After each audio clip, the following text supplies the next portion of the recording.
The uncomfortable truth.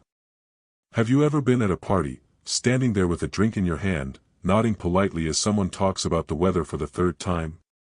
Or maybe you're in an elevator, and someone asks how your weekend was, and you feel this wave of exhaustion wash over you?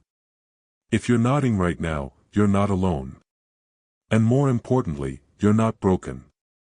There's a silent majority of people who would rather sit in comfortable silence than engage in surface-level chit-chat. And for years, society has made us feel like something is wrong with us.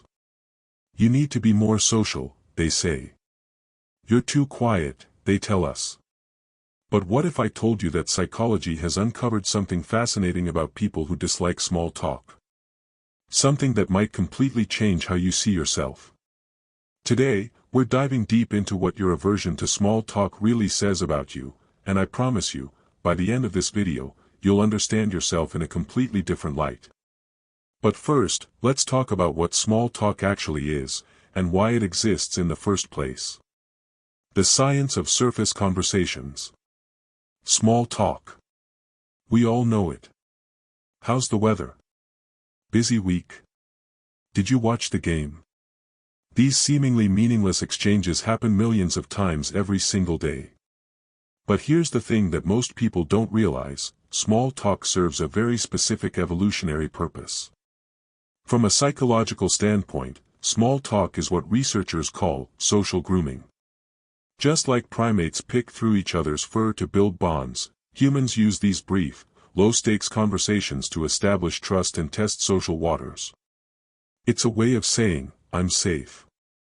You're safe. We can coexist in this space together.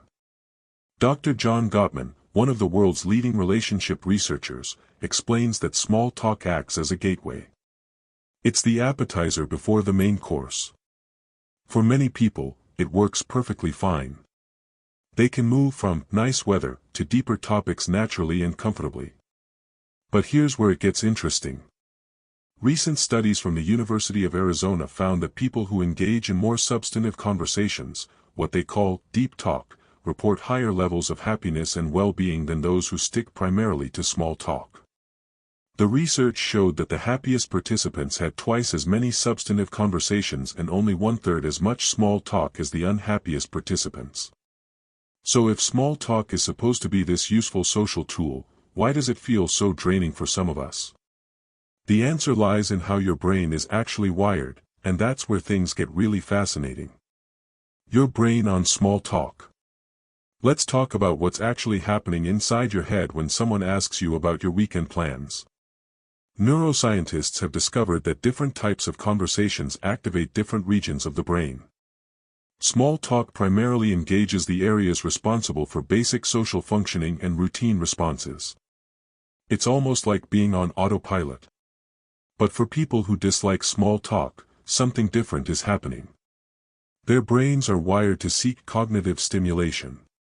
When you're engaged in a conversation about traffic or the weather, these areas aren't getting the activation they crave. It's like being hungry and being offered empty calories. Sure, it's food, but it's not nourishing.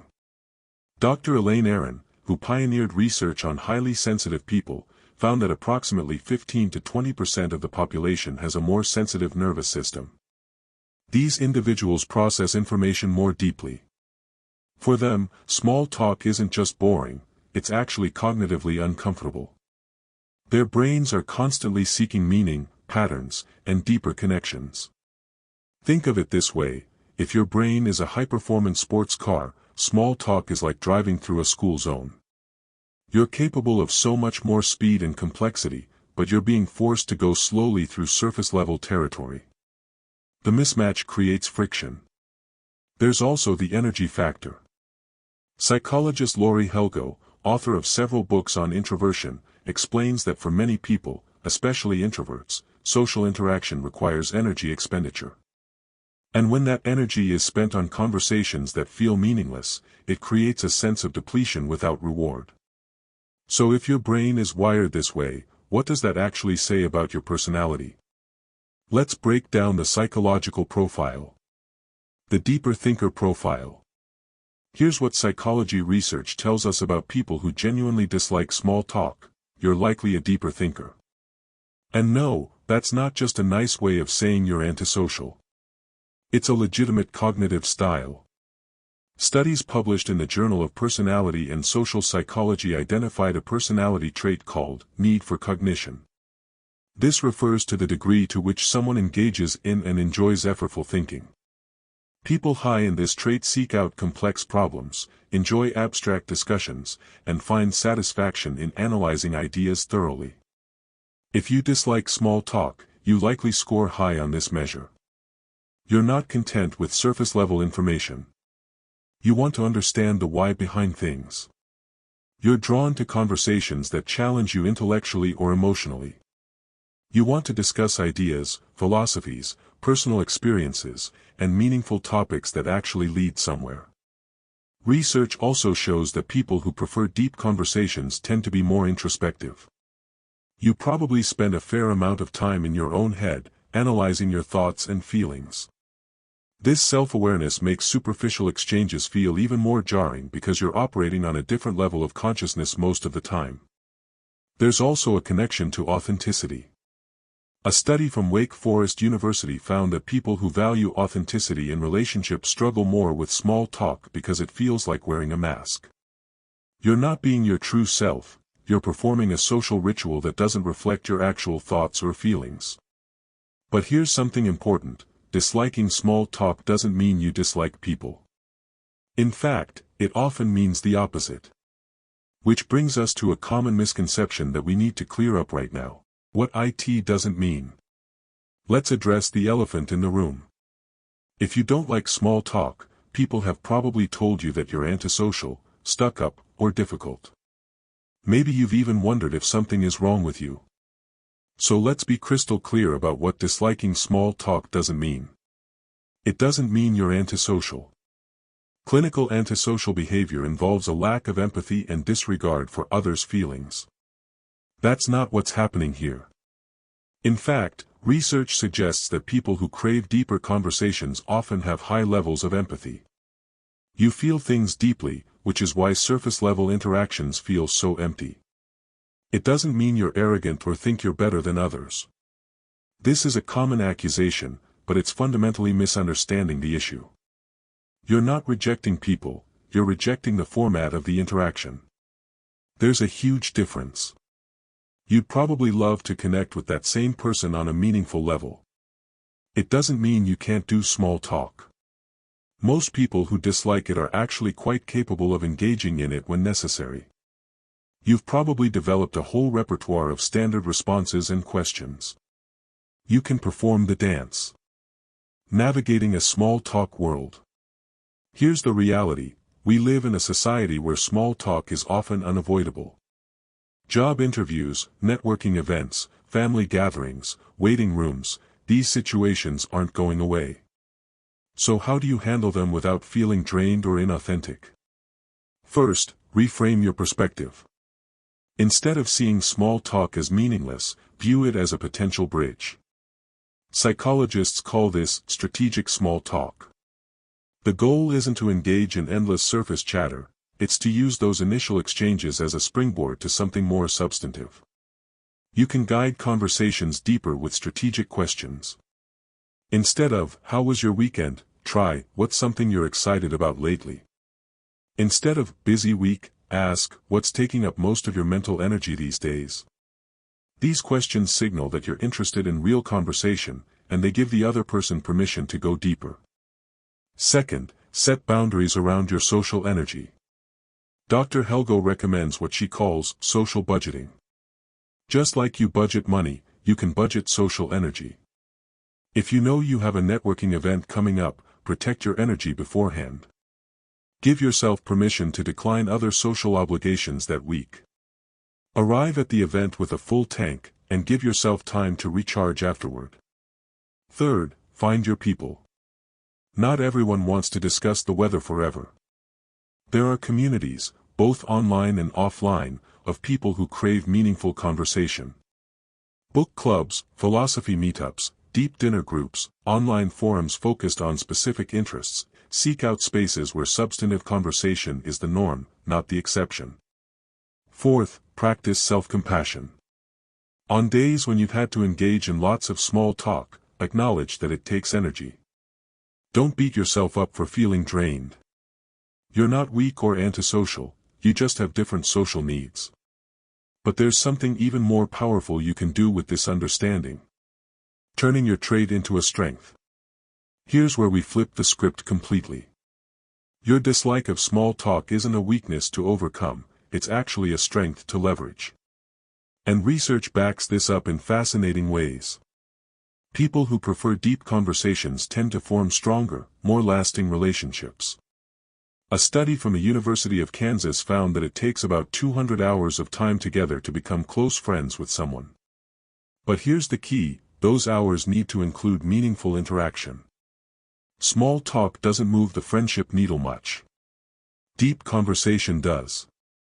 So while others are building dozens of surface-level connections, you're building fewer but much stronger bonds. Quality over quantity. And those deep relationships are what predict life satisfaction, according to the Harvard Study of Adult Development, one of the longest-running studies on happiness. Your preference for substance also makes you a better listener. When you do engage in conversation, you're fully present. You're not just waiting for your turn to talk, you're actually processing what the other person is saying. This makes people feel heard and valued, which is increasingly rare in our distracted world. In professional settings, this trait can be incredibly valuable. While others are networking superficially, you're building genuine professional relationships. You're the person who remembers what someone is passionate about, who follows up on meaningful topics, who asks thoughtful questions in meetings.